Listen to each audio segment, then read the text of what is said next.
വാസുദേവായ.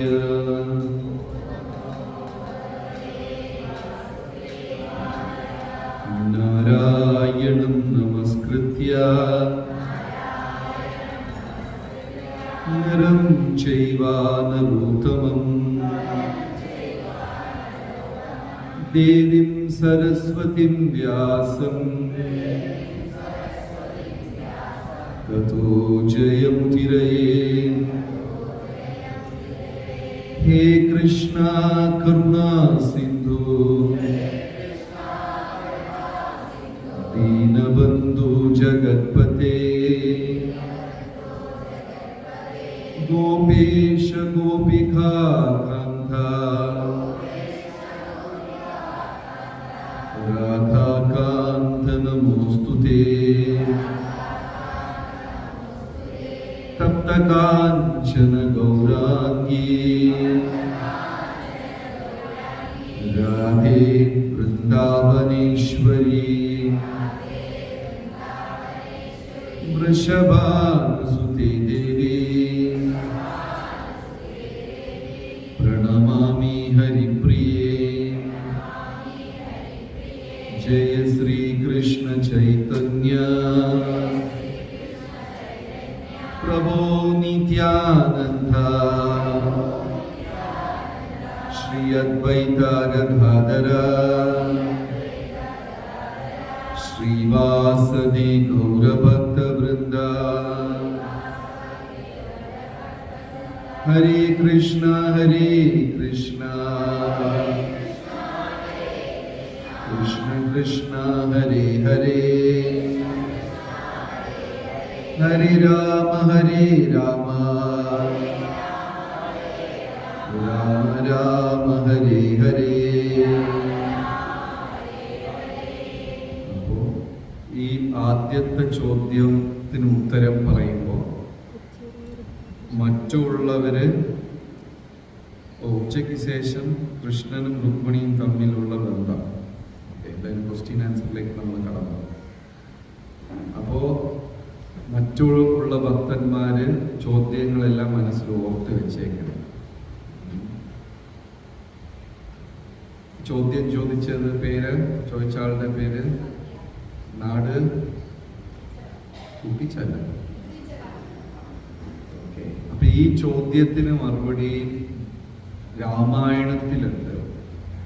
സീതാദേവി ഈ വനവാസ സമയത്ത് ഇവര് ആദ്യം ചിത്രകൂടിലായിരുന്നു, പിന്നെ അവിടെ നിന്ന് പഞ്ചവട്ടിയിലേക്ക് പോയി. പഞ്ചവട്ടി എന്ന് പറയുന്നത് മഹാരാഷ്ട്രയിലെ നാസിക് അവിടെയാണ്. പഞ്ചവട്ടിയിൽ വെച്ചാണ് രാവണൻ സീതാദേവിയെ അപഹരിച്ചു കൊണ്ടുപോകുന്നത്. അപ്പൊ ദിവസവും സീതാദേവി അവിടെ സേവനം ചെയ്യാനായിട്ട് അനസൂയ ദേവിയുടെ ആശ്രമത്തിൽ പോകും. നോക്കിക്കോളൂ, സീതാദേവി ലക്ഷ്മി ദേവിക്ക് പോയി സേവനം ചെയ്യണം എന്ന് നിർബന്ധമില്ല. പക്ഷേ ലക്ഷ്മി ദേവി തന്നെ സ്വയം സേവനം ചെയ്യും. ലക്ഷ്മി ദേവി നാരായണന്റെ പാദത്തിൽ ദിവസം എന്താ ചെയ്യുന്നത്? അല്ലെ, പാദസേവ ചെയ്യും. അപ്പൊ സീതാദേവി അവിടെ ആയിരുന്ന സമയത്ത്, ചിത്രകൂടത്തിലായിരുന്ന സമയത്ത് ദിവസവും അനസൂയ ദേവിയെ കാണാനായിട്ട് പോകും. അവിടെ ചെന്നിട്ട് അവർക്ക് വേണ്ട എന്തെങ്കിലും സഹായങ്ങൾ ചെയ്തു കൊടുക്കും. അപ്പൊ ഇവർ തമ്മിൽ സംസാരിക്കും. ആ സമയത്ത് അനസൂയ ദേവി പതിവ്രത എന്ന സ്ത്രീയുടെ കാര്യം പറഞ്ഞു. അതിൽ 4 കാര്യം എന്തോ പറഞ്ഞു. അതിൽ ഒരു കാര്യം, അത് നമുക്ക് എല്ലാവർക്കും അറിയാവുന്ന കാര്യം, നമ്മുടെ ജീവിത പങ്കാളിയെടുത്ത് സത്യസന്ധമായി ഇരിക്കുക. അത് എല്ലാവർക്കും അറിയാവുന്ന കാര്യം. രണ്ടാമത്തത്, ഒരു കാളവണ്ടിയുടെ ചക്രം, ആ ചക്രം പിടിപ്പിച്ചിരിക്കുന്നത് ഒരു ആണിയിലാണ്. നിങ്ങൾ കണ്ടിട്ടുണ്ടാവും കാളവണ്ടി. കാളവണ്ടിയൊന്നുമില്ല. ഈ ചക്രം വെച്ചിട്ട് ഫിറ്റ് ചെയ്തിട്ട് ഒരു വടിക്കഷ്ണം, ഒരു ഇരുമ്പ് ആണി, അതിനെന്താ പറയാ, ഒറ്റ, ഇപ്പൊ കാറിലൊക്കെ ആണെങ്കിൽ 4-5 നട്ടുണ്ടാവും, വെച്ച് പിടിപ്പിച്ചിട്ടുണ്ടാവും. പക്ഷെ കാളവണ്ടിയിൽ നട്ടും ബോൾട്ടൊന്നുമില്ല. അതെടുത്ത് വെച്ച് ഒരു ആണി ഇങ്ങനെ ഉണ്ടാവും. അച്ചാണി എന്ന് പറയോ, അച്ചാണിയോ അച്ചുതണ്ടോ എന്തോ ഒരു സാധനം. ഇത് എടുത്താൽ വീല് വീഴും, കാളവണ്ടി വീഴും.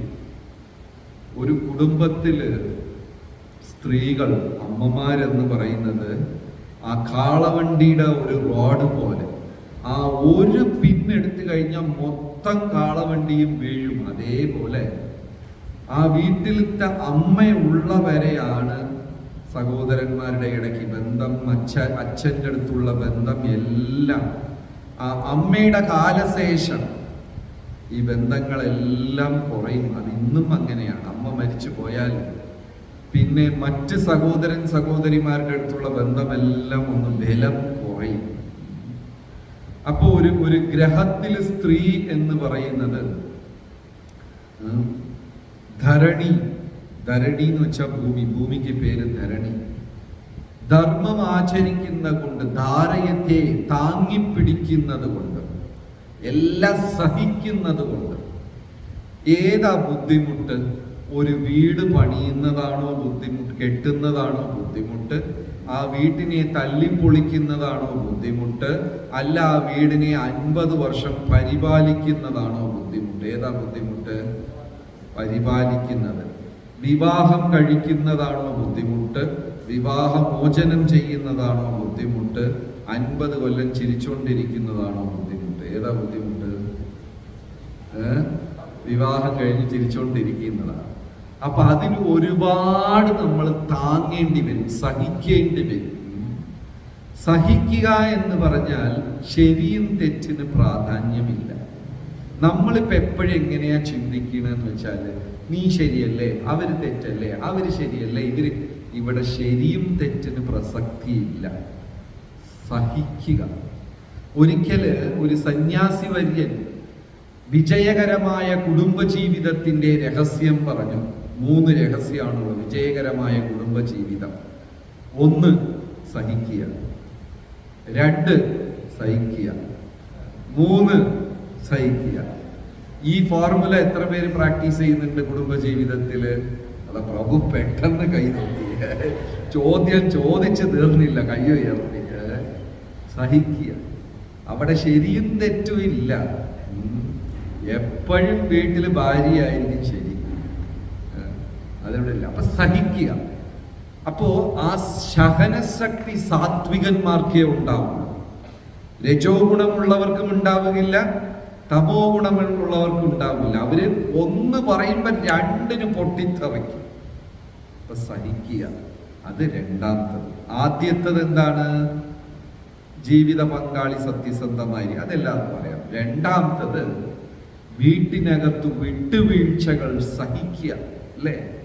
അമ്മമാരെല്ലാം കുഞ്ഞുങ്ങൾക്ക് വേണ്ടി ഒരുപാട് സഹിക്കും. ചിലപ്പോൾ രാത്രിയൊക്കെ ആകുമ്പോൾ ചോറ് കുറഞ്ഞിട്ടുണ്ടാവും, അടുപ്പത്ത് വല്ല സാധനം കുറഞ്ഞിട്ടുണ്ടാവും. എന്നാലും മറ്റുള്ളവർ വീട്ടിൽ വിശന്ന് വരുമ്പോൾ അത് കൊടുത്തിട്ട് അമ്മ എന്ത് ചെയ്യും? പട്ടിണിയാണ്. ചിലപ്പം ഹസ്ബൻഡ് ആൻഡ് വൈഫ് 2 പേര് യാത്രയ്ക്ക് പോകും, എവിടെയെങ്കിലൊക്കെ പോകും. വീട്ടിലെല്ലാവരും തിരിച്ചു വരുമ്പോൾ എല്ലാവർക്കും തുല്യമായ ക്ഷീണമാണ്. ഗ്രഹനാഥൻ ചെന്ന് കിടക്കും, കുട്ടികൾ ചെന്ന് ഒരു സ്ഥലത്ത് ക്ഷീണം എന്ന് പറഞ്ഞിരിക്കും. അതേ ക്ഷീണം ആ വീട്ടമ്മയ്ക്കും ഉണ്ട്. പക്ഷെ അവര് മിണ്ടാതെ അടുക്കളയിൽ പോയി അടുത്ത നേരത്ത് പാചകം ചെയ്യും. ശരിയാണോ തെറ്റാണോ? അല്ലേ? അപ്പൊ രണ്ടാമത്തെ രഹസ്യം, ഇവിടെ ധർമ്മമൊന്നുമില്ല. വീട്ടില് ഭാര്യ ഒരു 2 മണിക്കൂർ എക്സ്ട്രാ ജോലി ചെയ്തെന്ന് പറഞ്ഞ് പെൻഷനോ ശമ്പളമോ ഒന്നും കിട്ടത്തില്ല. അത് അതിന്റെ ധർമ്മം. സഹിക്കുക. ധർമ്മം. ഭൂമിദേവി എങ്ങനെയാണോ ഒരു പരാതിയും പറയാതെ എല്ലാരെയും സഹിക്കുന്നത്. ഇപ്പൊ ഇവിടെ ഒരു 10-50 പേരുണ്ട്. ഇവിടെ കൂടിയിരിക്കുന്നവരിൽ നമുക്ക് തന്നെ നമ്മുടെ സ്വഭാവം ഇഷ്ടമല്ലാത്ത സാഹചര്യങ്ങൾ ഉണ്ടായിട്ടുണ്ടോ? നമുക്ക് തന്നെ നമ്മളെ ഇഷ്ടമില്ല. എപ്പോഴെങ്കിലും തോന്നിയിട്ടുണ്ടോ? അത് എല്ലാവർക്കും തോന്നി. എല്ലാവർക്കും തോന്നി. മോന്റെ പേരെന്താ? ആദിത്യ. അതെപ്പോ തോന്നി? എപ്പോഴോ പറഞ്ഞു. അപ്പൊ നമുക്കേ നമ്മളെ ഇഷ്ടമല്ലെങ്കിൽ മറ്റുള്ളവരെങ്ങനെ ഇഷ്ടപ്പെടും? അല്ലേ? ഒരുപാട് ആൾക്കാർ സഹിക്കുന്നുണ്ട് ഭൂമിയിൽ. ഒരു മനോഹരമായ ശ്ലോകം ഭൂമി ഭാഗവതത്തിൽ പറയുന്നുണ്ട്.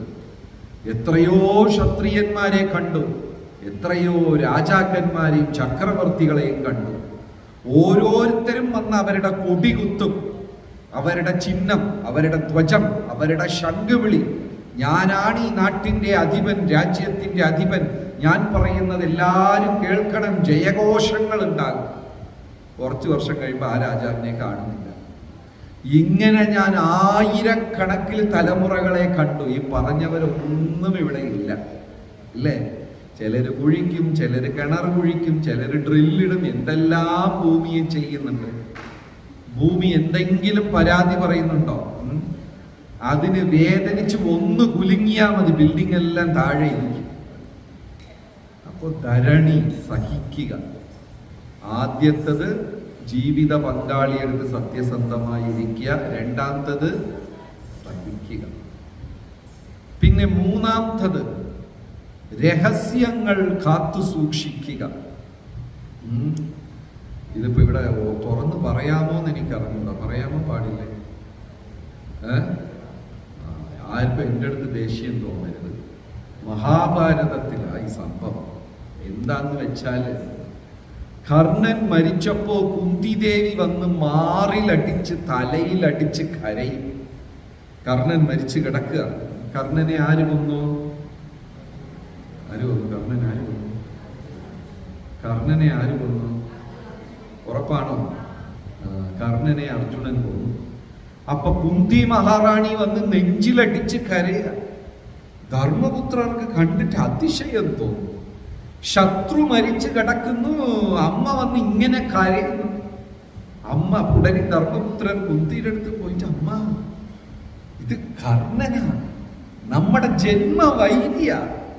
പക്ഷെ അമ്മ എന്താണ്, മകനേ മകനേ എന്ന് എന്ന് നിലവിളിച്ച് മാറിലടിച്ച് കരയാ. ധർമ്മപുത്രൻ വിചാരിച്ചു അമ്മയ്ക്ക് കൺഫ്യൂഷൻ ആയത്. ഇത് നമ്മുടെ വൈരിയാണ്, ശത്രുവാണ്, കർണനാണ് കിടക്കുന്നത്, അമ്മ എന്താ ചെയ്യുന്നത്? എന്നിട്ടും അമ്മ മകനേ മകനേ മകനേ. അപ്പൊ ധർമ്മപുത്രർ പറയും, അമ്മ, അമ്മയുടെ 5 പുത്രന്മാരും ഇതാ ആരോഗ്യത്തോടെ ഇരിക്കുന്നു, നോക്കിക്കോളൂ. ഭീമന് ഒന്നും സംഭവിച്ചില്ല, അർജുനന് ഒന്നും, ആർക്കും ഒന്നും സംഭവിച്ചില്ല. എന്നിട്ടും അമ്മ കരയുന്നു. ധർമ്മപുത്രർ ചോദിച്ചു, ആരാ? അപ്പൊ കുന്തി മഹാറാണി പറയും, ധർമ്മ, ഇതാണ് എൻ്റെ മൂത്ത പുത്രൻ കർണൻ. അമ്മയെടുത്ത് ചോദിക്കുന്നു, ഇത് എന്തൊരു അത്ഭുതമാണ്, ഇത്ര വർഷമായിട്ട് ഞങ്ങൾ ആരും ഇത് അറിഞ്ഞില്ലല്ലോ. അമ്മ എന്താ ഇത് പറയാത്തത്? അമ്മ പറഞ്ഞിരുന്നുവെങ്കിൽ ഈ മഹായുദ്ധം നമുക്ക് ഒഴിവാക്കാമായിരുന്നു. കർണനാണ് എൻ്റെ സഹോദരൻ എന്നുണ്ടെങ്കിൽ ഞാൻ ഒരു യുദ്ധം ചെയ്യാതെ ഈ രാജ്യം മുഴുവനും ആർക്ക് കൊടുക്കും? എൻ്റെ സഹോദരൻ കർണന് കൊടുക്കും. ഇനി കർണൻ രാജാവായി കഴിഞ്ഞാൽ ദുര്യോധനനും എതിർപ്പുണ്ടാവില്ല. കാരണം അവര് തമ്മിൽ എന്താണ്?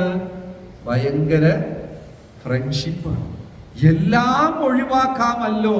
അപ്പോ ധർമ്മപുത്രൻ ഒരു കൊച്ചു ശാപം കൊടുത്തു. എന്ത്? ഭൂമിയിൽ പെണ്ണുങ്ങൾക്ക് രഹസ്യം സൂക്ഷിക്കാൻ പറ്റാതെ പോട്ടെ എന്ന് ശപിച്ചു. അതിന്റെ തലവേദന നമ്മൾ അനുഭവിക്കും. കർണനും പോയി, ധർമ്മപുത്രരും പോയി. ഇതിപ്പോ ആരാ അനുഭവിക്കുന്നത്? ഇല്ലേ? അവരെല്ലാം പോവുകയും ചെയ്യും. അപ്പൊ ധർമ്മപുത്രനെ ശപിച്ചു, ആർക്കും രഹസ്യം സൂക്ഷിക്കാൻ പറ്റാതെ പെണ്ണുങ്ങൾക്ക് പോട്ടെ. 90% പ്രശ്നവും ഏകദേശം അവിടെയാണ്. ഗീതയിൽ പറയുന്നു, നടക്കുന്നത് 10%, അതിൽ പ്രതികരിച്ചതിനെ മോശമാക്കുന്നതാണ് 90%. ദോഷം നടക്കുന്നത് കുറച്ചേ ഉള്ളൂ, പക്ഷേ അതിൽ പ്രതികരിച്ച് തീമീതേ തീ കോരിയിട്ട് അതിനെ വലുതാക്കി കരഞ്ഞ് അതിനെ എന്താ പറയുക, ഇമോഷൻസ് ചേർത്ത് വികാരഭരിതരായി അതിന് കണ്ണും കയ്യും കാലും മൂക്കൊക്കെ വെച്ച് വലിയ ഭൂകമ്പമാക്കി തീർക്കുന്നത് നമ്മൾ ആ വിഷയത്തിൽ എങ്ങനെ പ്രതികരിക്കുന്നു എന്നുള്ളതാണ്.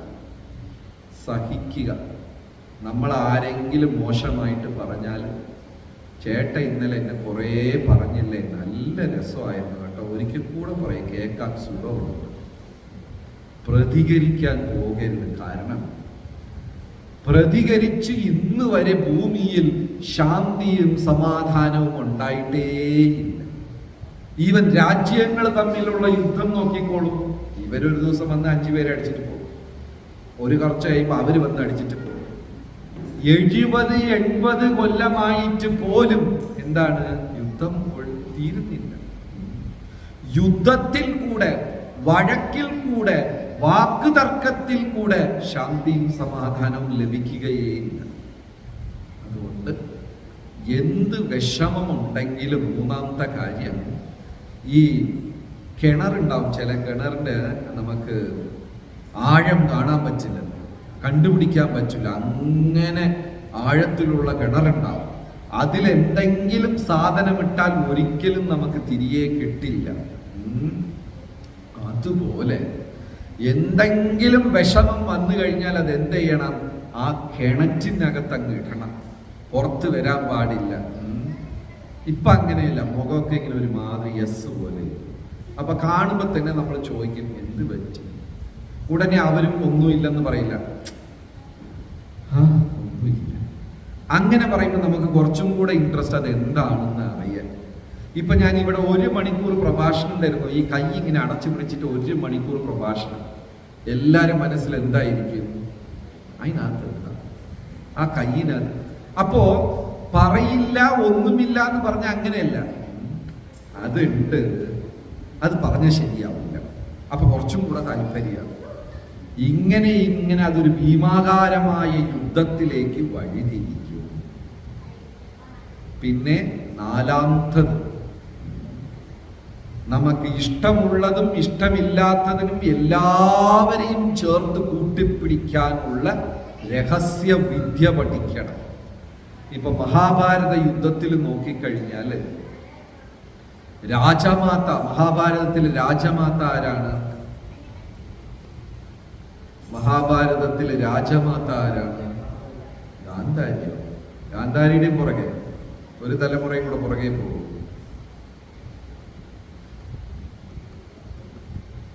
അവസാനം വരെയും ഇരുന്ന്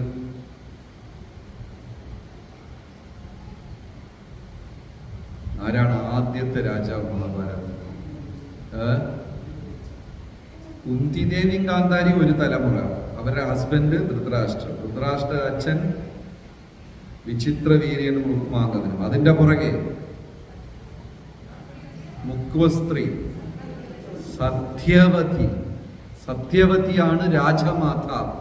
തനിക്ക് ജനിച്ച മക്കളെല്ലാം ബലഹീനരായി, ധർമ്മം അറിയാത്തവരായി, വളരെ ഇതായിട്ടിരുന്നപ്പോ ഭീഷ്മരെടുത്ത് നീ രാജ്യം ഭരിക്കും, നീ ചക്രവർത്തി ആയിക്കോ എന്ന് സത്യവതി പറയും.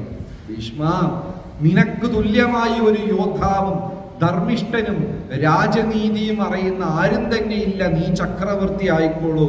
ഭീഷ്മര് പറയും, ഞാൻ എൻ്റെ അച്ഛൻ, അതായത് അങ്ങയുടെ ഭർത്താവ് ശന്തനു മഹാരാജാവിന് സത്യപ്രതിജ്ഞ, സത്യം ചെയ്തിരിക്കുകയാണ്, ഒരിക്കലും ഞാൻ വിവാഹം കഴിക്കില്ല, എനിക്ക് പുത്രന്മാരും ഉണ്ടാവുകയില്ല. അപ്പൊ സത്യവതി പറഞ്ഞു, നീ അല്ലെങ്കിൽ ഈ കുരുവംശം പൊട്ടിച്ചെതറി 4 അവശിഷ്ടമായി പോകും, അതുകൊണ്ട് മരണം വരെയും നീ രാജാവിന്റെ കൂടെ സഹിച്ചു നിന്ന്. യഥാർത്ഥത്തിൽ എല്ലാരെക്കാളും ക്വാളിഫിക്കേഷൻ ആർക്കാണ് കൂടുതൽ? യോഗ്യത ആർക്കാ കൂടുതൽ? ആർക്കാണ്? ഭീഷ്മർക്ക്. ഭീഷ്മർ സത്യവതിക്ക് വാക്കുകൊടുത്തത് കൊണ്ട് എല്ലാവിധത്തിലും തന്റെ കാളും കഴിവ് കുറഞ്ഞവരുടെ കൂടെ സഹിച്ചു നിന്നു ഭീഷ്മർ. അത് വലിയ ബുദ്ധിമുട്ടാണ്. ഇപ്പോ പുതിയതായിട്ട് കൃഷ്ണാവബോധത്തിൽ വന്ന് 1 വർഷം വന്ന ആൾ ഇവിടെ ഇരുന്ന് ക്ലാസ് എടുക്കാണ്. 20 വർഷമായിട്ട് ഉള്ള നമ്മൾ ക്ഷമയോട് ആ ക്ലാസ് കേൾക്കുമോ? കേൾക്കൂലേ? മനസ്സിനകത്തൊരു ചെറിയ യുദ്ധം നടക്കും. ഞാൻ 20 കൊല്ലായി, ഇവര് വന്ന് 2 കൊല്ലയല്ല ആയുള്ളൂ. മനസ്സ് സമ്മതിക്കില്ല. ഒരു യോഗ്യതയുമില്ല, തന്നെക്കാളും യോഗ്യതകളിൽ കുറഞ്ഞവരിരുന്ന സമയത്ത് ഭീഷ്മർ മുഴുവനും സഹിച്ചു. അതേപോലെ തന്നെയാണ് ഹനുമാന്റെ കാര്യം. ഹനുമാൻ മന്ത്രിയാ, രാജാവ് സുഗ്രീവൻ ഹനുമാനേക്കാളും യോഗ്യത കുറഞ്ഞതാണ്. എല്ലാവിധത്തിലും മറ്റു വാനരന്മാര് ഹനുമാനേക്കാളും യോഗ്യത കുറഞ്ഞതാണ്. പക്ഷെ ഹനുമാൻ സഹിച്ചു, ഒരുമിച്ച് പിടിച്ചു. അപ്പോ പലപ്പോഴും നമുക്ക് അനീതികൾ ഉണ്ടാകും ഒരുമിച്ച് താങ്ങിപ്പിടിക്കുന്നതിൽ. പക്ഷേ വലിയ ഒരു കർത്തവ്യം, വലിയ ഒരു കാര്യത്തിന് വേണ്ടി അതെല്ലാം നമ്മൾ സഹിക്കേണ്ടി വരും. അപ്പൊ 4 കാര്യം പതിവ്രത എന്തൊക്കെയാണ്? സത്യസന്ധമായിരിക്കുക. രണ്ടാമത്തത് ആ കാളവണ്ടിയുടെ ആണിയെ പോലെ കുടുംബത്തിനെ സഹിക്കുക. പിന്നെ രഹസ്യങ്ങൾ കാത്തു സൂക്ഷിക്കുക. നാലാമത്തത് എല്ലാവരെയും പോത്ത് പിടിച്ചു വെച്ചിരിക്കുക. ഇത് 4ഉം വളരെ അത്യാവശ്യമാണ്. നിങ്ങൾ ഈ ടവല് കണ്ടിട്ടുണ്ടോ? ടവല്, ടർക്കി ടവൽ എന്ന് പറയും, കേട്ടിട്ടുണ്ടോ? ടർക്കി എന്ന് വെച്ചാൽ എന്താണ്? അങ്ങനെ ഒരു വാക്ക് കേട്ടിട്ടുണ്ടോ? Turkey towel, Turkey towel. Towel എന്ന് പറഞ്ഞാൽ പോലെ അതെന്താ ടർക്കി ടവൽ? നമ്മളെ ടവല് ടർക്കി എന്ന് വന്നതാ. അതായത് ഒരു കാലഘട്ടത്ത് ഈ കമ്പളം, കാർപ്പറ്റ് ഇല്ലേ? കാർപ്പറ്റിന് മലയാളത്തിൽ എന്ന് പറയും കാർപ്പറ്റ്.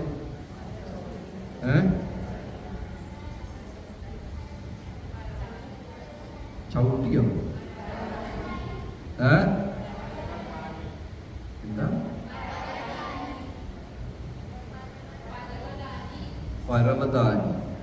ഓക്കെ, എന്തോ ഒരു സാധനം. ഈ കാർപ്പറ്റില്ലേ, ഇത് ആദ്യം ടർക്കിക്കാർ സിന്ധുബാദൊക്കെ ഒരു ഇതിൽ പറഞ്ഞു എന്നൊക്കെ കഥയിൽ കേട്ടു. ടർക്കിക്കാരാണ് ഇത് ഉണ്ടാക്കുന്നത്. എങ്ങനെയെന്ന് വെച്ചാല് ഇങ്ങനെ ഒരു കയറിൽ ഇത് വലിയ സാധനമല്ലേ, അപ്പൊ ഇത് ചെയ്യുമ്പോ ഒരു കയറിങ്ങനെ കെട്ടിയിട്ട് അടുത്തവന് കൊടുക്കും.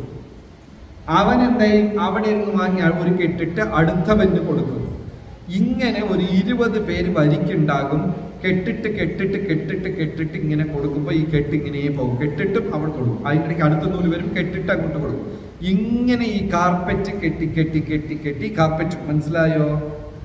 അപ്പുറത്തൊരു അപ്പൂപ്പൻ മുത്തശ്ശൻ അവിടെ ഇരിക്കും, അപ്പുറത്തെ സൈഡിൽ. ഈ മറ്റേ അറബികളൊക്കെ കണ്ടിട്ടില്ലേ, ആ ഹുക്കയൊക്കെ വലിക്കണം, ഒരു വലിയ കുഴൽ പോലെ ഒരു സാധനം. അവരുടെ സിഗരറ്റ് അതാണ്, ഇങ്ങനെ കുഴൽ പോലെ ഇങ്ങനെ വലിച്ചുകൊണ്ടിരിക്കും ഒരു സാധനം. അതും വലിച്ച ഒരു മുത്തശ്ശൻ അപ്പുറത്തിരിക്കും.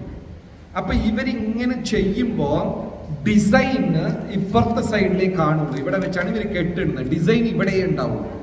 ഈ ഡിസൈന് കാണുന്ന ആളാരാണ്? ആ മുത്തശ്ശൻ അവിടെ നിന്ന് ഡിസൈൻ നോക്കിക്കൊണ്ടിരിക്കും.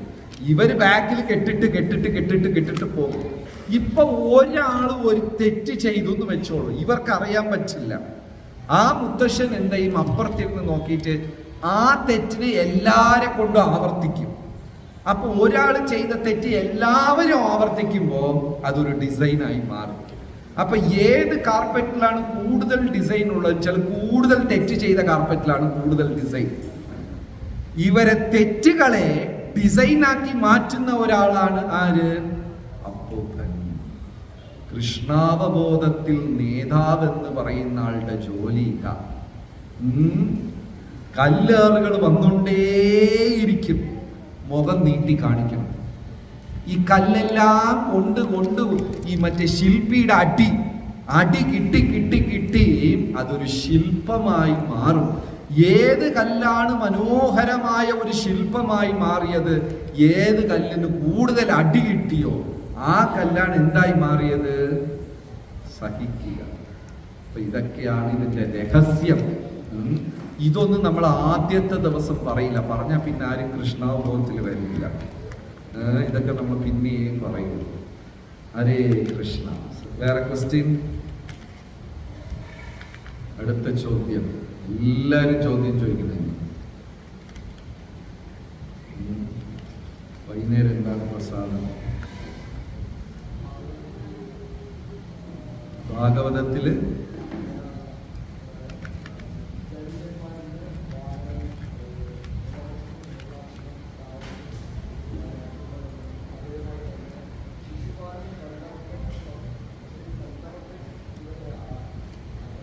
ആരാണ്?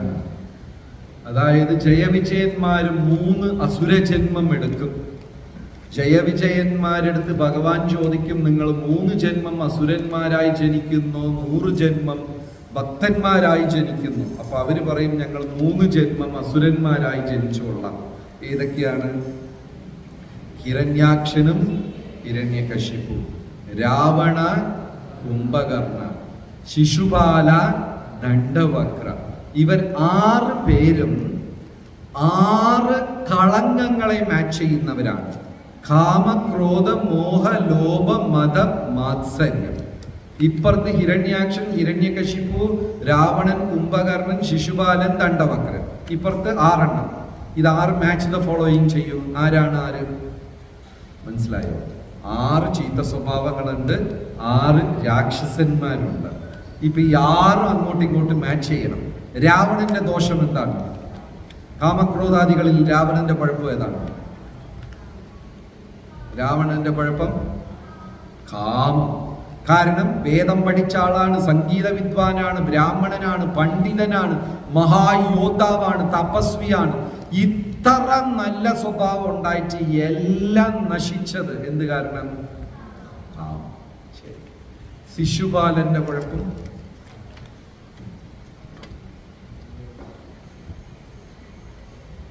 ശിശുപാലന്റെ കുഴപ്പം അസൂയ. അതായത് ഇത് 6 ഭക്തിയിലേക്ക്, 6ൽ 5 ഭക്തിയിൽ കൊണ്ടുവരാം. കാമം ഉണ്ടെങ്കിൽ പോലും എങ്ങനെയെങ്കിലും ഭക്തരാവാം. ആ കാമം വിടും, നമുക്ക് കാമത്തിൽ നിന്ന് രക്ഷപ്പെടാൻ പറ്റും. ഒരു ഉദാഹരണം പറയൂ. കാമാസക്തി കൊണ്ട് ഭ്രാന്തനായ ഒരു മനുഷ്യൻ പിന്നീട് മഹാഭക്തനായി പരിശുദ്ധനായ ഏതെങ്കിലും ഒരു കഥാപാത്രം പറയൂ. വിൽവമംഗല സ്വാമിയാണ്. അച്ഛൻ മരിച്ചു കിടക്കുന്നു, അച്ഛന്റെ ശവം കിടക്കുന്നു അപ്പുറത്തെ മുറിയിൽ. ഇദ്ദേഹം ആരന്വേഷിച്ചു പോയി? ഒരു വേശ്യ സ്ത്രീ, ചിന്താമണിയാ, തറയ്ക്കും കാമപ്രാന്ത്. അത് ഭക്തിയിൽ വന്നു.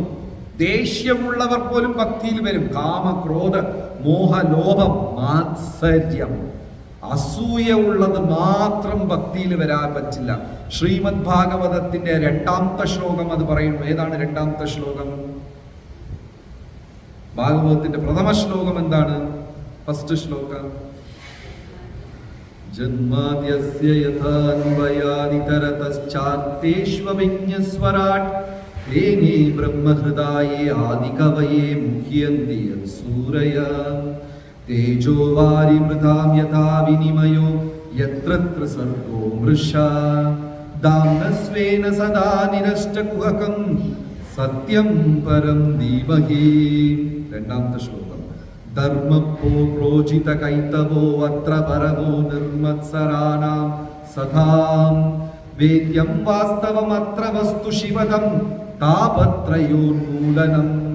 ശ്രീമദ് ഭാഗവതേ മഹാമുനികൃതേ കിം വാ പരൈരീശ്വരഃ സദ്യോ ഹൃദ്യ അവരുദ്ധ്യതേ യത്ര കൃതിഭിഃ ശുശ്രൂഷുഭിഃ തക്ഷണാത്. അതിലെ നിർമത്സരാനാം സദാ. മാത്സര്യം, അസൂയ ഉള്ള ആളെ മാത്രം ഭക്തിയിൽ കൊണ്ടുവരാൻ പറ്റില്ല. അങ്ങനത്തെ ഒരു കഥാപാത്രമാണ് ആര്? ശിശുപാലൻ. എനിക്ക് ഇന്നും അത്ഭുതം എന്താന്ന് വെച്ചാല് കേരളത്തിൽ മാത്രമേ ശിശുപാലൻ എന്ന് പേര് കുട്ടികൾക്ക് വെക്കുള്ളൂ. വേറെ ഒരു സംസ്ഥാനത്തിൽ ആരെങ്കിലും കുഞ്ഞിന് രാവണൻ എന്ന് പേര് വെക്കുള്ളൂ? ആരും വെക്കില്ല, ഇല്ലേ? പക്ഷെ കേരളത്തിൽ ശിശുപാലന്മാരുണ്ട്, കേട്ടിട്ടുണ്ടോ? അത് എന്തിനോ. തൃശ്ശൂരിലുണ്ടോ? ഇവിടെ ചെമ്പുച്ചുറയിൽ ഏതെങ്കിലും ശിശുപാലനുണ്ടോ? അത്ഭുതമാണ്. വേറെ ഒരു സംസ്ഥാനത്തിലും കുഞ്ഞുങ്ങൾക്ക് ശിശുപാലൻ എന്ന് പേര് വെക്കില്ല. രാവണ, കുംഭകർണ, ആരെങ്കിലും ആലോചിച്ച് നോക്കി മോന് കുംഭകർണൻ എന്ന് പേര് വെച്ച ശിശുപാലൻ. അസൂയ. ശിശുപാലൻ ജനിച്ചപ്പോൾ 4 കൈയും 3 കണ്ണും ഉണ്ടായിരുന്നു ആ കുഞ്ഞിന്. എത്ര കൈയാണ്? എത്ര കൈ? 4 കൈയും 3 കണ്ണും. അമ്മ പേടിച്ചു പോയി, വിഷമിച്ചു. എന്താ എനിക്ക് ഇങ്ങനെ ഒരു മകൻ ഉണ്ടായത്? ഒരു വല്ലാത്ത രൂപമാണല്ലോ എന്ന് വിഷമിച്ചപ്പോൾ ഒരു അശരീരി പറഞ്ഞു, ആര് വന്ന് ഈ കുഞ്ഞിനെ തൊടുമോ, തൊടുമ്പോൾ ആ കുട്ടിയുടെ 4 കൈയിൽ 2 കൈ നഷ്ടപ്പെടുകയും 3ാമത്തെ കണ്ണ് അപ്രത്യക്ഷമാവുകയും ചെയ്യുമോ, ആ വ്യക്തിയായിരിക്കും ഈ കുഞ്ഞിനെ കൊല്ലാൻ പോകുന്നത്. ഒരു അശരീരി ശബ്ദം ഉണ്ടായി. എത്രയോ പേര് ആ കുഞ്ഞിനെ കാണാൻ വന്നു. ഏത് കുഞ്ഞിനെ? ശിശുപാലനെ. ഓരോരുത്തരെടുത്ത് ചുച്ചു പപ്പി ലൊല്ലു പട്ടി എന്നൊക്കെ പാട്ടൊക്കെ പാടി എല്ലാം ഇങ്ങനെ കൊഞ്ചിച്ചു ലാളിച്ചു. അവസാന കുഞ്ഞിനെ കാണാൻ കൃഷ്ണബലരാമന്മാര് വന്നു. ശ്രീകൃഷ്ണ ഭഗവാൻ ആ കുഞ്ഞിനെ എടുത്ത ഉടനെ ടിങ് 2 കൈ കാണാണ്ടായി. 3ാമത്തെ കണ്ണും പോയി. അമ്മ നിലവിളിച്ചു, കൃഷ്ണ നീയാണോ എൻ്റെ മകനെ കൊല്ലാൻ പോകുന്നത്? അപ്പൊ കൃഷ്ണൻ പറഞ്ഞു, മാമിയാണ് ശിശുപാലന്റെ അമ്മ, വിഷമിക്കല്ലേ, ഞാൻ നിന്റെ മകനെ കൊല്ലില്ല. എന്നാൽ നിന്റെ സമാധാനത്തിന് വേണ്ടി ഞാൻ ഒരു ശപഥം എടുക്കാം. എന്താണ്? 100 തവണ അവൻ എന്നെ ദൂഷണം ചീത്ത പറയുന്നത് വരെ ഞാൻ സഹിക്കും, 100 ആയാലേ ഞാൻ കൊല്ലൂ. അപ്പോ ആ അമ്മ പറഞ്ഞു, എന്റെ മകൻ നിന്നെ എന്തിനാ കൃഷ്ണ ചീത്ത പറയാൻ പോകുന്നത് ഇല്ലേ? എന്നാ ശരി, 100 തവണ പറയുന്നവരെ സഹിക്കാം. പക്ഷെ ശിശുപാലൻ മാത്സിൽ കുറച്ച് വീക്കാണ്. ഇവിടെ മാത്സ് ഇഷ്ടമില്ലാത്ത എത്ര പേരുണ്ട്? എല്ലാവർക്കും മാത്സ് ഇഷ്ടമല്ലേ? മാത്സ് ഇഷ്ടമല്ല? ഏത് സബ്ജക്റ്റാ ഇഷ്ടം? ഒന്നും ഇഷ്ടമല്ലേ? സംസ്കൃതം ഇഷ്ടമാണ്? ശരി. നമുക്ക് ഈ എന്താ പറയാ, എനിക്ക് തോന്നുന്നു ശിശുപാലൻ തൃശ്ശൂരുകാരനാണ്, അയാൾക്ക് മാത്സ് കുറച്ച് വീക്കായിരുന്നു. അപ്പൊ ഇവിടെ ഒരു ചോദ്യം എന്താന്ന് വെച്ചാല്, നമ്മളെല്ലാവരും ഭഗവാന്റെ കാര്യങ്ങൾ കേൾക്കുമ്പോൾ നമുക്ക് സന്തോഷവും ആനന്ദവും പരിശുദ്ധരാവുകയാ ചെയ്യുന്നത്. ഭഗവാന്റെ കാര്യം കഥയന്തശ്ച മാം നിത്യം തുഷ്യന്തി ചാരമന്തി ച. ഗോപികാഗീതത്തിൽ പാടാറില്ലേ? തവ കഥാമൃതം തപ്ത ജീവനം കവിവിരീദിതം കൽമശാപഹം ശ്രവണമംഗളം ശ്രീമദാതതം ഭുവി ഗൃഹ്ണന്തി യേ ഭൂരിദാ ജനാ. ഗോപികമാര് പറയാ, കൃഷ്ണ നിന്റെ കഥകൾ കേൾക്കുന്തോറും മംഗളമാണ്. നമ്മളും അതല്ലേ പ്രചരിപ്പിക്കുക. കൃഷ്ണനെ കുറിച്ച് കേൾക്കുമ്പോൾ കൃഷ്ണ കഥകൾ, കൃഷ്ണനാമം ചെയ്യുന്തോറും നമ്മൾ ശുദ്ധരാകുന്നു. പക്ഷെ ശിശുപാലന് മാത്രം ഇതിലൊരു എക്സെപ്ഷൻ ഉണ്ട്, വിലക്കുണ്ട്. എന്താണ്? കൃഷ്ണനെ കുറിച്ച് കേൾക്കുന്തോറും ശിശുപാലന്റെ അസൂയ കൂടിക്കൊണ്ടേയിരിക്കും. അങ്ങനെ ഉള്ളവരാരെങ്കിലും ഉണ്ടോ? പരിചയക്കാര് 2ാമത്തെ വീട് മേടിച്ചു, 3ാമത്തെ വീട് കെട്ടി, 2 കാർ മേടിച്ചു, പൈസ കൂടി, അയാൾക്ക് പ്രൊമോഷനായി, അതും ഇതൊക്കെ കേൾക്കുമ്പോൾ, മറ്റവരുടെ വിജയം കേൾക്കുമ്പോൾ ഉള്ളിൽ ഒരു ചെറിയ അസ്വസ്ഥത. അങ്ങനെ ഉള്ളവരാരെങ്കിലും നമ്മുടെ കൂട്ടത്തിലുണ്ടോ? അടുത്തവന്റെ ജയം ആഘോഷിക്കുന്നവനാണ് യഥാർത്ഥ ഭക്തൻ. പക്ഷെ നമ്മൾ അങ്ങനെയല്ല. ചിലപ്പോൾ മറ്റുള്ളവരുടെ പരാജയം കൂടെ നമുക്ക് ഇഷ്ടമാണ്. നീ അറിഞ്ഞോ? എന്താ അവരാ സത്സംഗം നടത്തിയില്ലേ? അതെ, അത് പൊളിഞ്ഞു കേട്ടോ. ആണോ? ഒരു സമാധാനം. ശിശുപാലനാണ്, തിലകൊയിട്ട ശിശുപാലൻ. കാരണം മറ്റുള്ളവരുടെ പരാജയം ആഘോഷിക്കുന്ന നമ്മുടെ ഉള്ളിലുണ്ട്. ആരും ഇല്ലെന്ന് പറയണ്ട. കുട്ടി ശിശുപാലന്മാർ ഉറങ്ങുന്നുണ്ട്. ഇപ്പൊ അവർ എണീറ്റില്ല, വൈകുന്നേരം 5:30 എണീക്കും. ഇപ്പൊ ഉറക്കത്തിലാണ്. എല്ലാവരുടെ ഉള്ളിലും ഉണ്ട്. അടുത്തവന്റെ പരാജയം ആഘോഷിക്കുന്ന ശിശുപാലന് മാത്രമേ ഉണ്ടായിരുന്നുള്ളൂ അത്രയും അസൂയ. അതാണ് നാമ അപരാധത്തിലെ 9ാമത്തെ അപരാധം. എന്താണ് 9ാമത്തെ അപരാധം? 10 നാമപരാധം കേട്ടിട്ടില്ലേ? 9ാമത്തെ അപരാധം എന്താണ്? ഗ്രേ കളർ ഡ്രസ്, മോളുടെ പേരെന്താ? ഭദ്ര. 9ാമത്തെ അപരാധം എന്താണ്? ആർക്കറിയാം 9ാമത്തെ അപരാധം? പ്രഭുടെ ബുക്കൊക്കെ എടുത്ത് തപ്പും. പ്രഭു ദീക്ഷ എടുത്തതല്ലേ? 9ാമത്തെ അപരാധം പറയൂ. അയ്യോ, അത് ദീക്ഷയുടെ അന്ന് പഠിച്ചതാണ്, പിന്നെ പഠിച്ചിട്ടില്ല. എല്ലാവർക്കും അറിയാം. വിശ്വാസമില്ലാത്തവർക്ക് എന്താണ് നാമജപം? അത് ചിലരുണ്ട് വേറിട്ട അസൂയ. അവരുടെ അടുത്ത് ഭഗവാനെ കുറിച്ച് പറയുമ്പോ അവരുടെ അസൂയ കൂടും. അങ്ങനെ ചില ഭക്തരുണ്ട്. അവർ ഭക്തരല്ല, അവർക്ക് ഭക്തി ഉണ്ടാവുകയില്ല. ഇനിയൊരു ഭക്തൻ പരാജയപ്പെടണം, അവന്റെ ദൗത്യം പരാജയപ്പെടണം. അവൻ അത് കേൾക്കുമ്പോ ഒരു സുഖം. ശിശുപാലന്മാർ അപ്പൊ ഈ ശിശുപാലൻ എന്ത് ചെയ്യും? അസൂയ. ലോകമേ കൃഷ്ണനെ കുറിച്ച് സ്തുതിക്കും, കേൾക്കും തോറും ശിശുപാലൻ അസൂയ. അപ്പൊ ശിശുപാലൻ എന്ത് ചെയ്യും? എന്നും രാവിലെ എണീറ്റിട്ട് 90 പ്രാവശ്യം 99 പ്രാവശ്യം കൃഷ്ണനെ ചീത്ത പറയും. 100 പറഞ്ഞാൽ എന്താകും? മരിച്ചു പോകും. അതുകൊണ്ട് 99 പറഞ്ഞിട്ട് ഒരു ബ്രേക്ക് ഒക്കെ എടുക്കും, വീണ്ടും ഒന്ന് ഇന്ന് തുടങ്ങും. അയാളുടെ സാധനയായിരുന്നു ആരുടെ? മാത്സര്യ.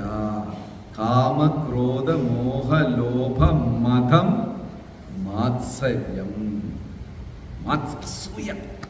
അങ്ങനെ ഒരു ദിവസം ദുര്യോധനൻ വിളിച്ചു എന്ന് പറഞ്ഞിട്ട് അവിടെ രാജസൂയ യാഗത്തിന് പോയി. അവിടെ നോക്കിയപ്പോ രാജസൂയ യാഗത്തിന്റെ മുഖ്യ അതിഥി കൃഷ്ണൻ, കൃഷ്ണ ഭഗവാനെ, മഹാദേവൻ അവിടെ അതിഥി, ബ്രഹ്മാവ്, നാരദ മഹർഷി എല്ലാവരും അവിടെ അതിഥി, വ്യാസൻ എല്ലാവരും അതിഥികളായി വന്നിരിക്കുകയാണ്.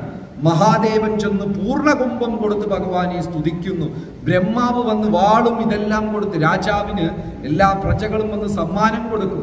വ്യാസൻ, നാരദൻ, മഹാദേവൻ, ബ്രഹ്മാവ് എല്ലാവരും ഭഗവാനെ സ്തുതി. ഇത് കണ്ട് കണ്ട് അങ്ങ് ശിശുപാലന്റെ അസൂയ തലയ്ക്ക് പിടിച്ചു. തോട്ടങ്ങി ചീത്ത വിളി. ആരെ? നോക്കിക്കോളൂ, എന്നും ശിശുപാലൻ 99 ചീത്ത പറയും. കൃഷ്ണൻ ചിരിച്ചു കേട്ടോണ്ടേ. നമ്മൾ പലരും പലതും പറയും. ഒരിക്കൽ ശ്രീബുദ്ധൻ ഒരു ഗ്രാമത്തിലിരുന്ന് ഇനി ഒരു ഗ്രാമത്തിലേക്ക് പോവുകയാണ്. ആദ്യത്തെ ഗ്രാമത്തിൽ കുറെ പേര് വന്ന് വഴക്ക് പറഞ്ഞു ശ്രീബുദ്ധനെ. ബുദ്ധൻ പ്രതികരിച്ചേയില്ല. അടുത്ത ഗ്രാമത്തിൽ പോയി കുറച്ചു പേര് മധുര പലഹാരങ്ങൾ കൊണ്ടുവന്നു. ബുദ്ധൻ പറഞ്ഞു, എനിക്കിഷ്ടമല്ല, മധുരം ഞാൻ കഴിക്കാറില്ല, തിരിച്ചു കൊടുത്തു. ശിഷ്യന്മാർക്ക് ദേഷ്യത്തോട് ദേഷ്യം. ബുദ്ധന്റെ അടുത്ത് ചോദിച്ചു, ഗുരുദേവ, ഇത്രയും മോശമായി അങ്ങ് അവര് സംസാരിച്ചില്ലേ? അങ്ങ് കേട്ടിട്ട് അല്പം പോലും പ്രതികരിച്ചില്ലല്ലോ. അപ്പോൾ ബുദ്ധൻ പറഞ്ഞു, എനിക്ക് മധുര ഇഷ്ടമല്ല, അതുകൊണ്ട് ഞാൻ തിരിച്ചു കൊടുത്തു. ശിഷ്യന്മാർക്ക് കൂടുതൽ ദേഷ്യമായി. ഞങ്ങൾ ചോദിക്കുന്നത് എന്താ, അങ്ങ് മറുപടി പറയുന്നത് എന്താ? ഞങ്ങൾ ചോദിച്ചത് മധുരത്തിനെ കുറിച്ചല്ല. അവരിത്രയും മോശമായിട്ട് ആ നാട്ടുകാർ സംസാരിച്ചിട്ട് ഒരക്ഷരം പോലും മിണ്ടാതെ തിരിച്ചു വന്നല്ലോ. ബുദ്ധൻ പറഞ്ഞു, മധുരം എനിക്ക് ഇഷ്ടമല്ല, അതുകൊണ്ട് ഞാൻ തിരിച്ചു പോകും. ശിഷ്യന്മാര് ചോദിച്ചു, ഞങ്ങൾ അതല്ല സംസാരിക്കണേ. രണ്ടും ഒന്ന് തന്നെയാ. അവരെന്നെ എന്തൊക്കെയോ പറഞ്ഞു, എനിക്ക് ഇഷ്ടപ്പെട്ടില്ല, ഞാൻ അവിടെ തിരിച്ചു വെച്ചിട്ട് തിരിഞ്ഞിട്ട് വന്നു. ഞാനത് കൊണ്ടുവന്നില്ല. മധുരപലഹാരങ്ങൾ എനിക്ക് തന്നു, എനിക്ക് ഇഷ്ടമല്ല, ഞാൻ അത് അവിടെ തന്നെ വിട്ടിട്ട് വന്നു. നിങ്ങളതെല്ലാം മനസ്സിൽ ചുമന്നുകൊണ്ട് നടക്കുന്നത്. എന്തെങ്കിലും മനസ്സിലായോ? അപ്പൊ ശിശുപാലൻ അന്ന് ചീത്ത പറഞ്ഞ അസൂയ തലയ്ക്ക് പിടിച്ചപ്പോ എന്ത് പറ്റി? മാത്സ് മറന്നുപോയി. കൃഷ്ണ ഭഗവാൻ ദിവസവും 99 ചീത്ത കേൾക്കുകയാണ്. ആരെടുത്തിരുന്ന്? ഭക്തൻ ഭഗവാനെ സ്തുതിക്കാൻ മറന്നാലും ശിശുപാലൻ ഭഗവാനെ ചീത്ത പറയുന്നത് മാത്രം മറക്കില്ല. പക്ഷെ അന്ന് ശിശുപാലന് മാത്സ് തെറ്റി. 99 എങ്ങോട്ട് ചാടി? 100 ചാടി. ഭഗവാൻ കൈ ഉയർത്തി. ക്ഷണനേരം കൊണ്ട് സൂര്യകോടി സമപ്രഭ, കോടാനുകോടി സൂര്യന്മാരുടെ തേജസ്സോട് സുദർശന ചക്രം ഭഗവാന്റെ കയ്യിൽ പ്രത്യക്ഷമായി. ഭഗവാൻ വിട്ടു. ആരുടെ തല കൊണ്ടുപോയി? ശിശുപാലന്റെ തല. അസൂയ. ഭക്തിയിൽ എന്ത് പാടില്ല? അസൂയ. ഇനി അടുത്ത ആളാരാണ്? ദണ്ഡവക്രൻ. ഇത് മലയാളത്തിൽ ഒരു ചൊല്ലുണ്ട്. എന്താണ്? കാള പെറ്റെന്ന് പറഞ്ഞാൽ കുതിര എന്തോ എന്നിങ്ങനെ ഒരു ചൊല്ലില്ലേ? എന്താ ഏതാ ഒന്നും തിരിഞ്ഞു നോക്കില്ല. മതം, ഭ്രാന്ത്, ദേഷ്യം, ഡംബം, ഇതെല്ലാം തലയ്ക്ക് കയറി ഭ്രാന്ത്. പ്രഷർ കുക്കറാണ് ചിലർ. തൊട്ടാന്ന് പൊട്ടിത്തെറിക്കും. വീട്ടിൽ വന്ന് മേശപ്പുറത്തിരുന്നാലും എനിക്ക് 2 ഇഡ്ഡലി തായോ എന്ന് ചോദിക്കാൻ അവർക്കറിയില്ല. എത്ര നേരമായിട്ടാണ് ഞാൻ ഇവിടെ ഇരിക്കുന്നത്, ഇപ്പൊ ഇഡ്ഡലി വരണം, ഞാൻ അടുക്കളയിലോട്ട് വരണം, അങ്ങനെ സംസാരിക്കുന്ന ചിലരുണ്ട്. മയത്തിൽ അങ്ങനെ എല്ലാത്തിനും ദേഷ്യം ദേഷ്യം ദേഷ്യം. Pressure cooker. അങ്ങനെ ആരെങ്കിലും ഉണ്ടോ നമ്മുടെ കൂട്ടത്തില്? പ്രഷർ കുക്കർമാരാരുമില്ല. ശിശുപാലന്റെ സഹോദരനാണ് ആര്? ദണ്ഡവക്. അയാൾ എവിടെയോ ഇരുന്നു. ആരോ ചെന്ന് പറഞ്ഞു, നിന്റെ സഹോദരനെ കൃഷ്ണ ഭഗവാൻ കൊന്നു. എന്താ, ഏതാ, ഏത് ചെയ്തു, ആര് ചെയ്തു, ഒന്നും ചോദിച്ചില്ല. ഒരു ഇരുമ്പ് കഥ. 100 മല്ലന്മാർ ചേർന്നാൽ തൂക്കാൻ പറ്റുന്ന ഒരു ഗദയെ സ്വന്തം തൂക്കി തോളി വെച്ചിട്ട് എവിടെ ഇരുന്ന സ്ഥലത്ത് നിന്ന് എണീറ്റ് ഒരേ ഓട്ടം ഭഗവാനെ നോക്കിയിട്ട്, കൃഷ്ണ നീ എൻ്റെ സഹോദരനെ കൊന്നുവല്ലേ, നിന്നെ ഞാൻ കൊല്ലും, നിന്റെ വംശത്തിനെ ഞാൻ ഇല്ലാണ്ടാക്കും. ചിലർക്കൊക്കെ ഈ ദേഷ്യം വന്നാലേ ഈ സാധനത്തിന് പിടിച്ചു വെക്കാറുണ്ട്. സംസാരിക്കും. ഇനി രാത്രി ഉറങ്ങിയാൽ ഉറക്കത്തിലും സംസാരിച്ചുകൊണ്ടിരിക്കും. അങ്ങനെയൊക്കെ ഉണ്ട് ചിലർ. ഗദയും തൂക്കിക്കൊണ്ട് വന്നു. കൃഷ്ണ ഭഗവാൻ രഥത്തിൽ കയറി എങ്ങോട്ടോ പോകുന്നു. കാരിരുമ്പ് ഗദയെടുത്ത് മതം പിടിച്ച ഭ്രാന്ത് പിടിച്ചവനെ പോലെ ഇദ്ദേഹം ഓടി വന്നു. ആരോടി വന്നു? ദണ്ഡവക്രൻ. കൃഷ്ണ ഭഗവാൻ എന്ത് ചെയ്തു? ദണ്ഡവക്ര നിക്ക്, നമുക്ക് സംസാരിക്കാം, നിന്റെ കാര്യം. ഒന്നും കേൾക്കുന്നില്ല. കൃഷ്ണ ഭഗവാൻ എന്ത് ചെയ്തു? ഗദ എടുത്ത് അവന്റെ തലയ്ക്ക് ഒരടി. അയാൾ ഭൂമിയുടെ അടുത്ത് പോയി ചത്തു. മതം. അവിടെ കഥയേ ഇല്ല. അതുകൊണ്ടാണ് ദണ്ഡവക്രൻ എന്തില്ലാത്തത്? കഥയില്ല. കാരണം കഥ കേൾക്കാതെ തന്നെ അവിടെ ചാടിക്കേറി ഇറങ്ങി. അങ്ങനെ നാവിനെ നിയന്ത്രിക്കാൻ പറ്റാതെ പറയാൻ പാടില്ലാത്ത കാര്യങ്ങൾ പറഞ്ഞ് പിന്നെ പ്രശ്നത്തിൽ കുടുങ്ങിയ അനുഭവം ഇവിടെ ആർക്കെങ്കിലും ഉണ്ടോ? ആർക്കുമില്ല. അതാണ് ദണ്ഡവക്രൻ. മതമാത്സര്യം, അസൂയയും ഭ്രാന്തും. അതാണ് ശിശുപാലനും ദണ്ഡവക്രൻ. കഥ കേട്ടിട്ട് ആടുന്നൊക്കെ ചിലർ പറയൂലേ? അതായത് കഥകളി കണ്ടിട്ടുണ്ടോ? ഈ കഥകളി വേഷമൊക്കെ അത് ആ കഥ അറിയാവുന്നവർക്കേ കഥകളി മനസ്സിലാവും. കഥ അറിയാതെ പോയി കണ്ടാൽ എല്ലാ സാധനവും ഡിങ്കിടിങ്ങ് നാടുന്ന പോലെ ഇരിക്കും. ഇതിൽ കൃഷ്ണനാരാ, അർജുനനാരാ, പച്ച ഏതാ, കറുപ്പേതാ ഒന്നും തിരിച്ച് അത് ആ മുഖത്തിൽ, ആ ചുട്ടികുത്തുന്ന കളറിലും ഇതിലൊക്കെയാണ് വ്യത്യാസം. അത് കഥയറിയുന്നവർക്കേ മനസ്സിലാവൂ. കണ്ട എല്ലാം ഒരുപോലെ ഇങ്ങനെ ആടിക്കൊണ്ടിരിക്കും. അപ്പൊ കഥയറിയാതെ അവിടെ ചെന്ന് കണ്ടിട്ട് കാര്യമില്ല. അതാണ് ദണ്ഡവക്രൻ. ഓക്കെ, അടുത്ത ചോദ്യം, അടുത്ത ക്വസ്റ്റ്യൻ. എല്ലാവരും ഉറക്കത്തിലായിരുന്നു. എന്താണ് അടുത്ത ചോദ്യം?